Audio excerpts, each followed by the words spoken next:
alauna po ng tanghali ngayon dito sa amin. Ayan. May araw pero parang gusto na naman yatang umulan mamayang gabi. Mabuti na lang at hindi ako naglinis ng bintana. Balak ko sanang maglinis ng bintana kanina pero kagabi umulan na naman. Useless lang kasi pag may ulan ay magdodumi ulit ang bintana. Ayan, malakas po ang hangin at malamig-lamig. Ang aking mga amo ay nasa bakasyon sa Jeddah. Kasama yung maliit na bata. Dalawang dalaga ay nagpaiwan. Kaya kami lang po ditong paapat yung aking alaga na padalawang anak nilang special.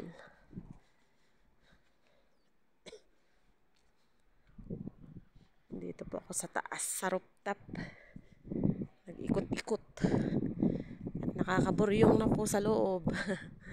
Ito yung hirap ng pagtrabaho dito sa Saudi Arabia. Kaya swerte mo po dito kung meron kang day off. Pero nako, siguro po sa 100 OFW na nagtatrabaho sa bahay, domestic helper ay baka iilan lang po yung wala pang 5 ang may day off. Pero talagang kalimitan po dito ay wala. Ayan. Yun po yung malungkot na buhay dito. Pero ang kagandahan lang naman po ay hindi ka po magastos kasi nga hindi ka lumalabas katulad sa ibang bansa.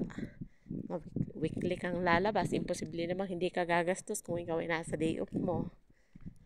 Kaya okay lang din. May maganda at mayroong hindi maganda. Sabi nga may advantage at disadvantage ng pagtatrabaho dito sa Saudi. Ayan, ang ating kapaligiran ay nananahimik pa ang ibang mga bahay. Ang mga sasakyan ay kalimitan kasi po ganitong oras ay tulog na tulog pa ang mga Arabo. Madalang po yung gising. Ay, sayang naman itong plangganang ito. Kung may lupa lang sana, inalagyan ko ng lupa at nataniman.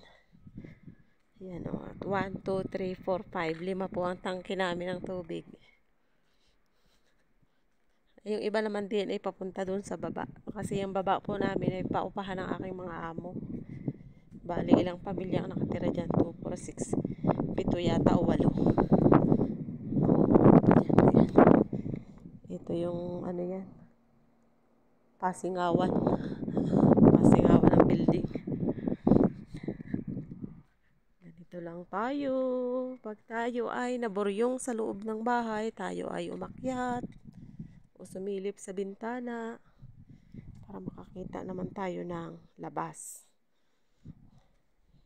Yan ang aking sinampay. Naglaba ako kagabi sa automatic ko naman yan nilaban.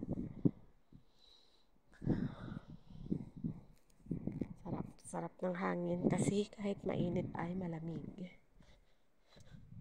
Magtambay-tambay muna tayo dito sa labas. Kakaani-ani ko lang din yan ng medyo malago na naman. Ang kataba ng aking oregano.